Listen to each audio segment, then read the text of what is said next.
Well, good afternoon, guys. It's a nice warm afternoon here in Plainview.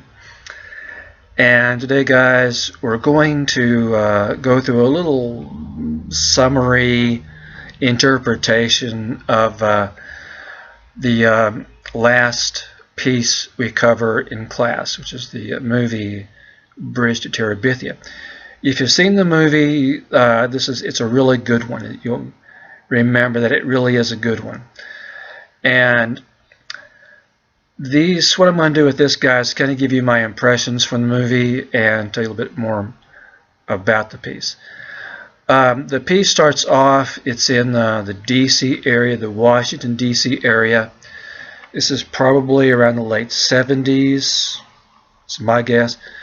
It's a rural area with rural people. When you start watching the movie, guys, Jess comes from a poor family. What is interesting, though, about the family, I believe their name is Aarons, I believe. It's Jess Aarons. Even though they are poor, it doesn't really seem to bug them.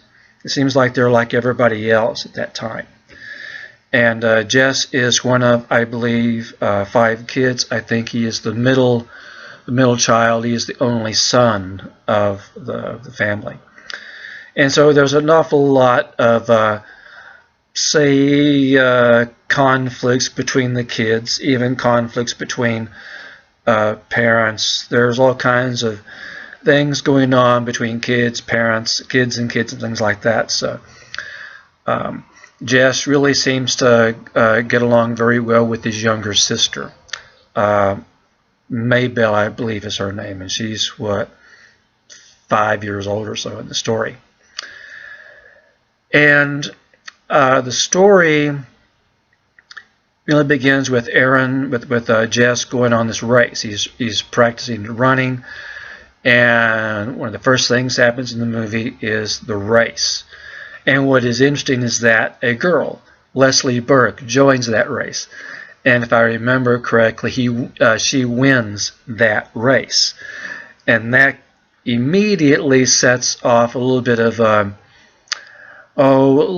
maybe an edge between Leslie and Jess. And so Leslie is really an interesting kind of character. One of the things that happens fairly early in the movie is Leslie's essay, and I believe it's about scuba diving. And it is interesting that she talks about scuba diving in a very realistic way. The interesting thing is she's never been scuba diving, as far as I can remember. So Leslie uses her imagination, and that's probably one of the key elements in the whole story, in the whole movie. As a sideline issue, guys, as you watch the movie or if you read the book, there's going to be some other things that occur in the movie. One of them is friendship, and that's between Jess and Leslie. Another issue that's prominent is bullying, because a variety of the kids in Jess's grade are bullies. There's a funny little part about there's a bathroom scene in which there's I think Leslie or Jess's little sister comes up with this phrase, "Free to pee, free to pee." That's kind of a curious little situation there. And you guys, when you watch the movie, you're going to hear certain references to certain things about certain people. Leslie will mention the thing about big feet at one point, and that concept is repeated a few times in the movie. And you'll even notice that of what the monsters look like at times. In particular, pay attention to the troll. There's a big troll that appears in the movie.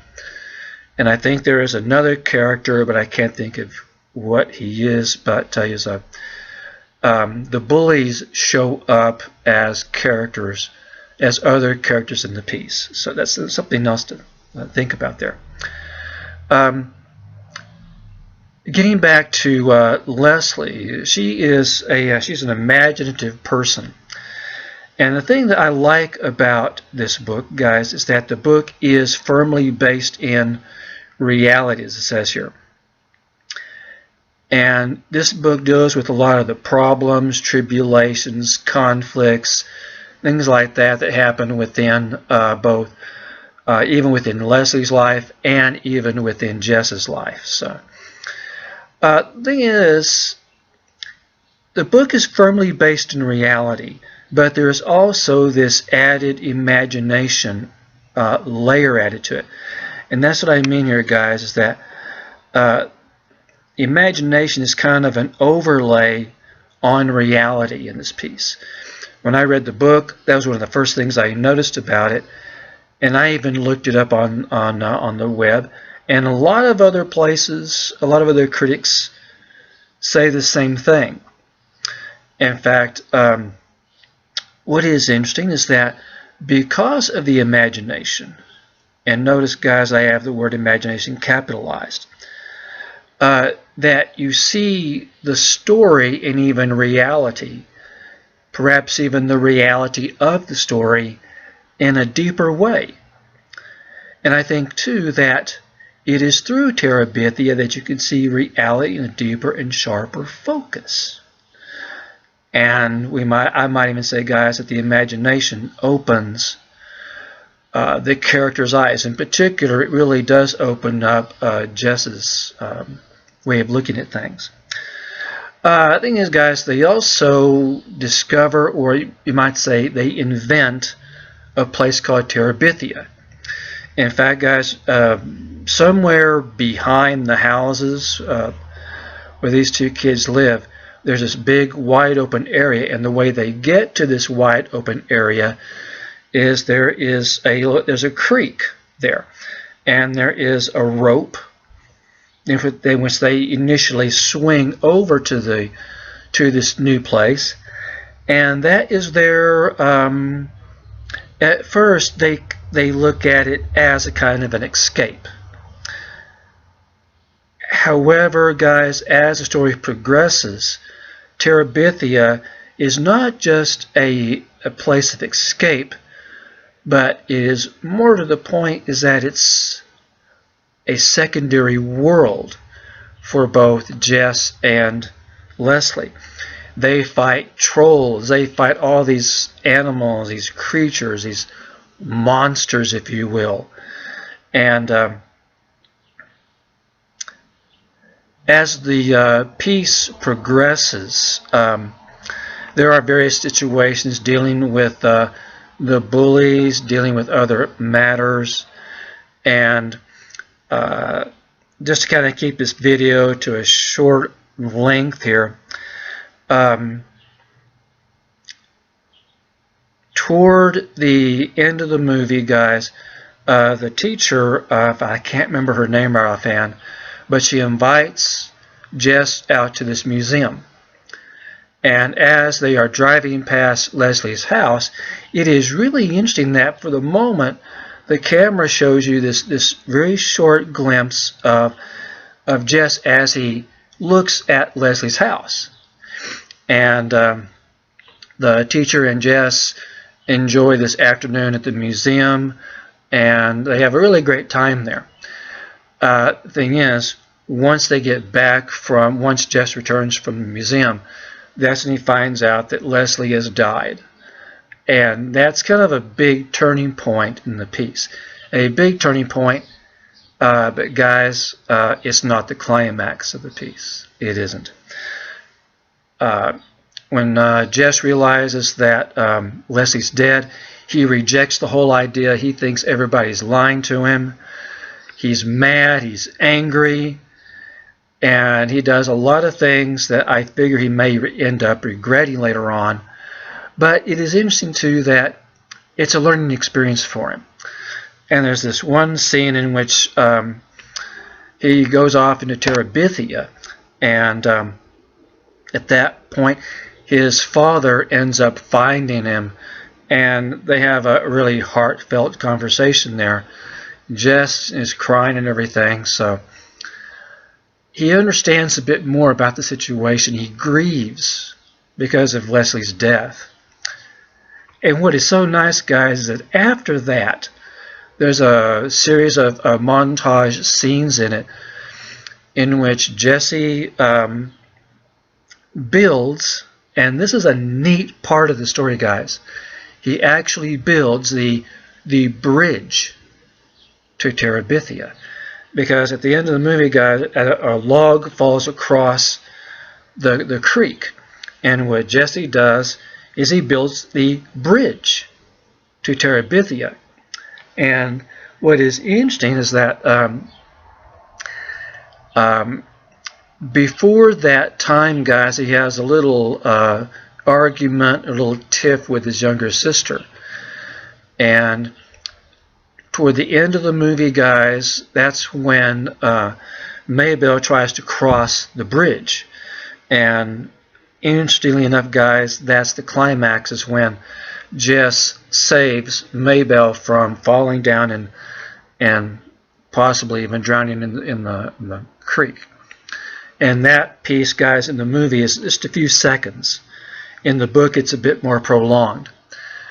But the thing is, guys, after that, that's when Jess builds a whole big thing about the bridge. He makes it into an actual bridge. And what's nice, guys, is at the very tail end of it,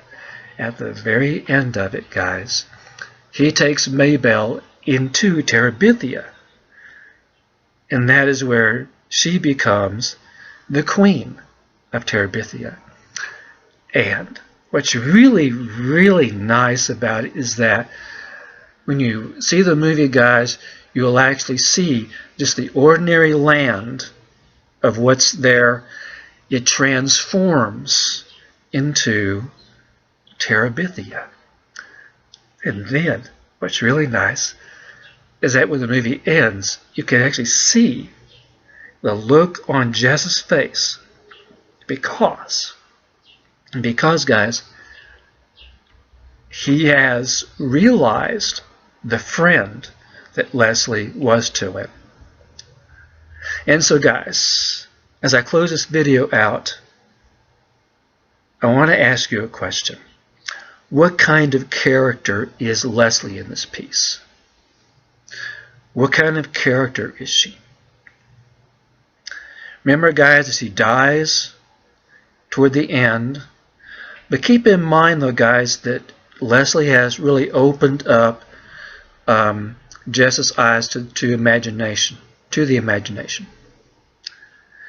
And so, guys, I'm going to give you my answer to what kind of character Leslie Burke is.